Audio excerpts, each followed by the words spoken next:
because all of these little exercises, all of these little tools are really handy in any situation where you want to relax, where you want your brain to slow down, and in this situation to slow down as much as it needs to fall asleep. Hi and welcome to Lead Well.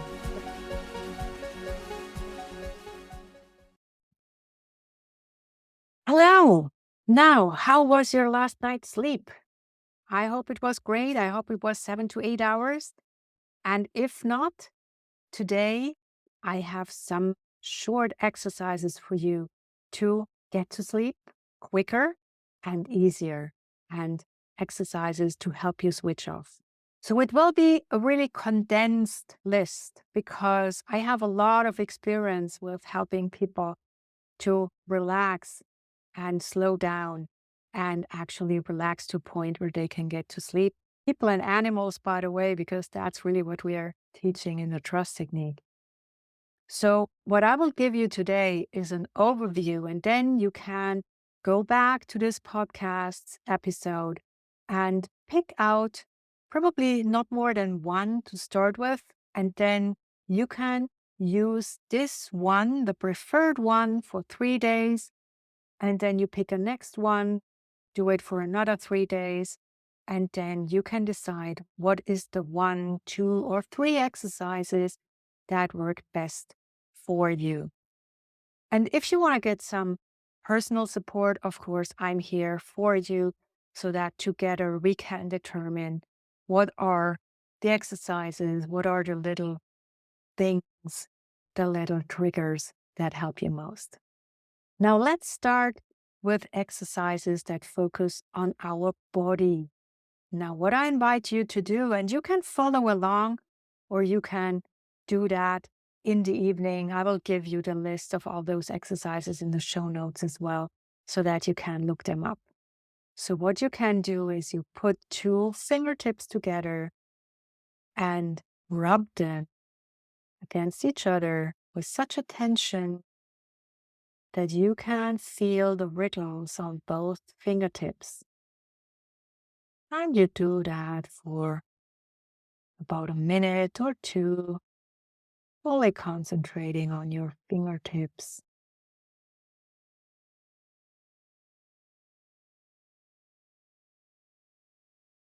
And then you move your concentration, move your focus to your toes and count your toes. What are the toes that you can consciously reach? Maybe you want to wiggle them. So how many toes can you consciously, actively reach? Is it all 10 of them? Maybe 8? It doesn't matter. Just focus on them. Try to actually reach every single one of them.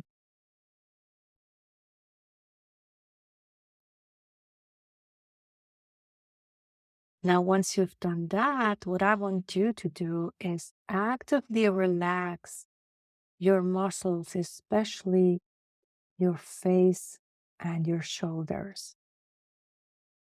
So you might want to close your eyes and really relax your forehead, your chin muscles, your jaw.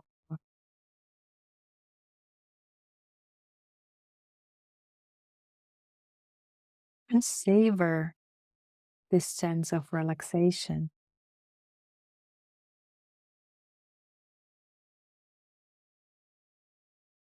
And then you can start a progressive muscle relaxation where you're tensing your muscle to a maximum and then actively release it. So we will be doing it with your fist. So make a fist and really press hard. And then at the count of 3, you're opening it up and feel the tension go away. And you can actually compare the two now. The one hand where you had the fist and release, and the other one. And what is the difference there? How are they feeling? That is something that you can then do with your entire body. Have a body scan, a virtual tour through your body. You can start with your fingertips.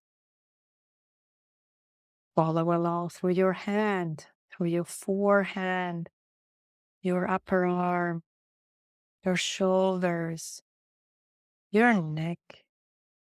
Maybe we want to have a quick view into your head, then going down to your neck again, your spine, your bottom, your legs. Maybe starting with the right one. Go all the way down to your toes. Back up because you want to then follow along with your left one. And of course, when you go through this exercise on your own, you can go much slower and really relaxed into this. And then remember the breathing exercises, and I will probably do a whole episode on breathing anytime soon because breath is always with you, and breath is one of the most powerful tools that you have to actually relax.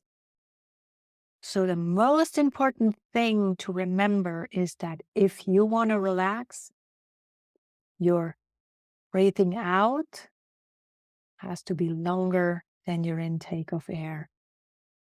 So, short intake and then a long exhale, and a short inhale and a long exhale. And that is already enough to tell your entire body that it's time to relax and time to sleep. Now, we can also help our body relax and sleep by focusing on our sense of hearing. So, we already did this little exercise, I think, to listen for something that is farthest away from you. Try to find this little sound that's farthest away from you.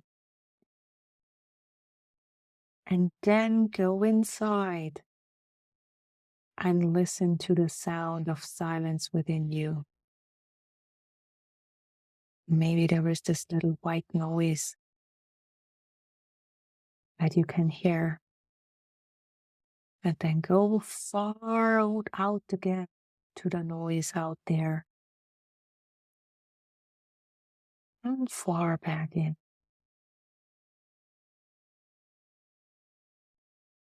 Of course, you can also use headphones, as I said at the beginning, and listen to guided meditation. So, me, for example, I had 2 meditations that I listened to on a regular basis every single night when I went to sleep. And my body is so used to hearing that and falling asleep that I could use that really easily and very effectively when I was traveling across time zones. So I never really had an issue with jet lag because my body knew if we are listening to this type of meditation, to this type of guided trance, then I will go asleep. And this worked really well.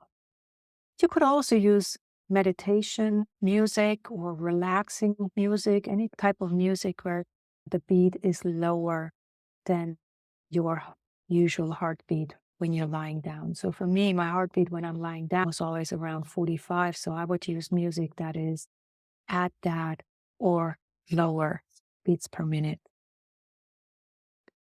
And of course, you could also listen to audiobooks. That one for me doesn't work that well, but I have a lot of clients who really like to listen to audiobooks, and that makes them so sleepy that they fall asleep right away. Now, there are a few things that you can do mentally to relax. The one thing I love doing is counting backwards from 999. So you start from 999, go to 998, 997, 996. I usually also see the figures in my inner eyes. And then again, this is helping me let go and fall asleep. Or I literally take out all my thoughts and I just push them away because I do not no longer need them during the night. So I grab my forehead and I take out my thoughts, so to speak, and I push them away. Or you could switch off the lights in your brain, or actually make the lights in your brain so bright that everything is clear in there. It's pure imagination, and you will be surprised how easy that is. So if you close your eyes and if an image comes up, you just say, okay, no, the curtain is down, so everything's dark. Or you say, well, there is so much light, it's all overexposed and I cannot see anything. And by the way, what I have started doing, I imagine that I have something that is swiping away every thought. That works pretty well for me. So I have my thoughts swiped away if I start thinking when I don't want to think because I want to go to bed and I want to go to sleep. The other thing you can do is in your mind, go to your favorite place and look around and notice all the different details. So the same way you went into your body, you can go into your favorite place and actually look around and notice the details there. And my sister has come up with a really interesting exercise. So she has an A to Z game that she's playing and she's alternating. So, for example, I love doing A to C animals. So I start with A and then I go to the entire list and I never, ever reach C. Or I look for first names, or I look for cities, or I look for rivers. So I alternate every day and I never ever reach C for any of those criteria. So I find that a really interesting and creative way of falling asleep because your brain is active, but it's active with something that is keeping it from your thought process that is usually going on. And then, of course, you can also use pen and paper. So have your pen and paper at the bedside table so that you can jot down your thoughts as soon as you have them.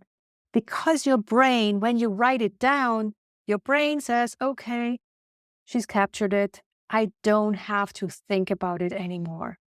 If you don't write it down and you just say, oh, come on, I don't want to think about it right now. Stop it. Go it. Your brain will always come back with, hey, there is still this little thing that you need to remember that you can't forget because your brain is concerned about it. Your brain is concerned about you. It wants to help you. It wants to make sure that you take care of it. And as soon as you write it down, you could even write it down in your hand, it's gone because your brain understands, okay, she's taken note of it and I no longer need to care about it. Of course, what you can also do if you're a NeuroGraphica enthusiast as I am, you can do a little NeuroGraphica drawing every single night because there is this specific drawing to dissolve conflict or to harmonize your thoughts. And this is another fantastic way to end your day. And if you're not into NeuroGraphica yet, you could look at my other videos in this YouTube channel because I'm giving a quick introduction there. And maybe you'll be interested in finding out more. So that's for now. I hope you found some ideas that you like. I will put these ideas, as I said, in the show notes for you to go back to it. And what I probably will do is I will also repeat some of them in upcoming episodes so that you can form a habit out of them. because all of these little exercises, all of these little tools are really handy in any situation where you want to relax, where you want your brain to slow down, and in this situation to slow down as much as it needs to fall asleep. So that's it for today. I hope you've had a fantastic day. I hope you will have a fantastic evening. And may you always lead well and sleep well. Bye for now. This was Lead Well. Now, what is the one thing that you're taking away from this episode? Please share in the comments below and do share the podcast with your friends and family, but only if you like it.